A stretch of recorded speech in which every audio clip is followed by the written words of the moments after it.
اکبر الدین اویسی یہ وہ نام ہے جو کوئی تعارف کے محتاج نہیں، جسے حیدرآباد تلنگانہ کی ہی عوام نہیں بلکہ پورے ہندوستان کی عوام بخوبی جانتی ہے۔ یہ ایسے قائد ہے، ایسے لیڈر ہے جو اپنی عوام کے لیے جیتے ہیں، اپنے حلقے کے اسمبلی کانسٹیٹوئنسی میں آنے والے تمام لوگوں سے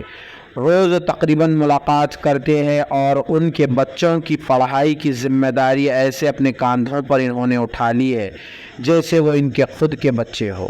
یتیم اور بیواؤں کے لیے انہوں نے کئی سینٹرز اور کئی ایسے اسکولز بنائے ہیں جہاں پر یتیم بچے پڑھ رہے ہیں، بیوہ عورتیں کام سیکھ رہی ہے اپنے پیروں پر کھڑے ہونے کے لیے۔ ان کو اپنا لیڈر ہی نہیں بلکہ اس سے کئی زیادہ مانتی ہے۔ حیدرآباد کے نوجوان انہیں اپنا رول ماڈل مانتے ہیں، وہیں بزرگ شخصیت انہیں اپنا بیٹا مانتے ہیں، تو مظلوم خواتین انہیں اپنا بھائی سمجھ کر اپنی تمام باتیں ان تک پہنچاتی ہے اور یہ انہیں بخوبی سن کر انہیں حل بھی کرتے ہیں۔ یتیم بچوں کے لیے کئی اسکولز انہوں نے اپنی ذاتی پیسے سے کھولی ہے، جس میں سب سے بڑی مثال بلہ گڑھے علاقے میں گگن چمی عمارتوں سے بنایا گیا KG ٹو PG کیمپس، جس کا افتتاح انہوں نے کسی بھی VIP کے یا پھر کسی لیڈر کے ہاتھوں نہیں بلکہ ایک بے سہارا یتیم بچے کے ہاتھوں کرا کر اس کا میسج دیا ہے کہ یتیم لوگوں کی ان کے دل میں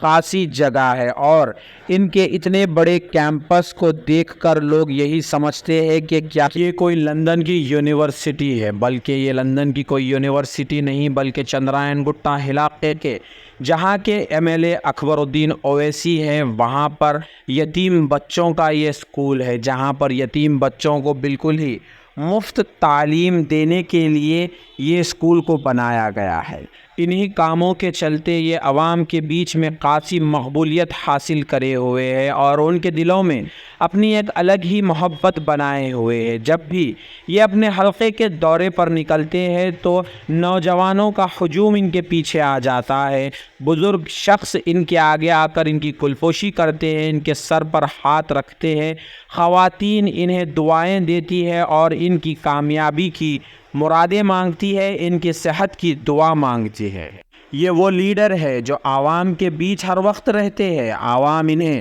کبھی بھی کال کرنے سے گریز نہیں کرتی ہے، ہر اپنی چھوٹی سے چھوٹی مشکل کے لیے چاہے وہ دن ہو یا رات عوام انہیں کال کرتی ہے اور یہ اس کال کا جواب بھی دیتے ہیں، اور اپنے حلقے کے تمام لوگ ہی نہیں بلکہ شہر حیدرآباد کا کوئی بھی شخص اگر پریشانی میں ہوتا ہے تو مجلس کے دروازے ان کے لیے کھلے رہتے ہیں۔ اکبر الدین اویسی ان کے ساتھ کھڑے دکھائی دیتے ہیں۔ جب 2000 میں انہوں نے پہلی بار چندرائن گٹا حلقے سے الیکشن لڑا تو یہ اس وقت کے ایک مشہور سیاسی لیڈر کے مخالف کھڑے ہوئے تھے۔ جب انہیں کئی لوگوں نے کہا تھا کہ یہ نوجوان لڑکا کہاں تک جائے گا اور یہ نوجوان لڑکا عوام کو کس طرح سے اپنی اور مخاطب کرے گا، مگر ان کے کام اور ان کے وعدوں کو پورا کرنے کی ان کی عادت نے آج انہیں اتنی مقبولیت حاصل کر دی ہے کہ لوگ ان کی ایک جھلک پانے کے لیے کافی وقت تک دھوپ میں تک کھڑے ہونے کے لیے تیار ہو جاتے ہیں۔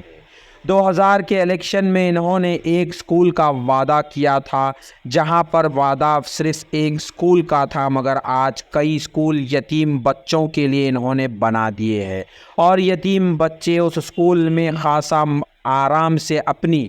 تعلیم کو حاصل کر رہے ہیں۔ پہلی بار 2000 میں جب انہوں نے اپنے ذاتی پیسے سے شہر حیدرآباد کے تالاب کٹا علاقے نشیمن نگر میں ایک زمین خریدی تھی جہاں پر اویسی اسکول آف ایکسلنس کو کھولنا تھا، تو اس وقت انہیں کافی پریشانیوں کا سامنا کرنا پڑا تھا اس عمارت کو بنانے کے لیے، بلکہ جب عمارت بن کر تیار ہو گئی تو وہاں کے جو پسماندہ لوگ ہیں وہ مفت میں بھی اپنے بچوں کو اسکول بھیجنے کی اہمیت کو نہیں سمجھ رہے تھے، تو اس وقت حبیب ملت نے اس کا بیڑا اٹھایا اور وہاں رہنے والے پسماندہ علاقے کے لوگوں میں شعور بیداری کے پروگرامز کو کیا گیا، مسجدوں سے اعلان کیا گیا کہ اپنے بچوں کو پڑھنے کے لیے بھیجا کرو۔ آج انہی کی یہ محنت ہے کہ Owaisi school of excellence Nasheman Nagar میں 1600 سے زائد یتیم بچے مفت تعلیم حاصل کر رہے ہیں، جہاں پر ابھی تک SSC بیچ تک پاس آؤٹ ہو چکے ہیں۔ اتنا ہی نہیں بلکہ ان کے اوپر کافی ظلم بھی ہوئے ہیں، اس ظلم کا بھی انہوں نے ہنس کر سامنا کیا اور کئی اپنے دشمنوں کو معاف کرتے ہوئے یہ آگے بڑھتے رہے، آج اس مقام پر پہنچ چکے ہیں کہ انہوں یہ عوام کی مدد دل کھول کر رہے ہیں، اسی کے بدلے عوام ان کی محبت بھی ان کے اوپر لٹا رہی ہے۔ الیکشن آ چکا ہے، یہ پھر اب کیمپیننگ کے لیے اپنے علاقوں میں انہوں نے دورہ شروع کر دیا ہے۔ یہ تو کچھ چند باتیں ہیں اس لیڈر کی جو ہم نے عوام تک پہنچانے کی کوشش کی ہے ہمارے چینل کے ذریعے، کیونکہ مخالفین بھی بہت ہے، ساتھ دینے والے بھی بہت ہیں، مگر ہمارا کام ہے کہ اچھے کام کو ضرور بتائے، کیونکہ وہ برائی ہر انسان میں ہوتی ہے۔ برائی کو چھوڑ کر اچھائی کو پکڑے تو ہی شاید ہم اور آپ مل کر ترقی کر سکتے ہیں۔ آپ کا کیا سوچنا ہے اس کے اوپر؟ آپ کی رائے ہمارے کمنٹ سیکشن کے ذریعے ایک بار ضرور بتائیے گا۔ آنے والے الیکشن میں آپ انہی کو ووٹ دیجئے جسے آپ کا من کہتا ہے، جو آپ سوچتے ہیں کہ انہوں نے آپ کے لیے کام کیا ہے۔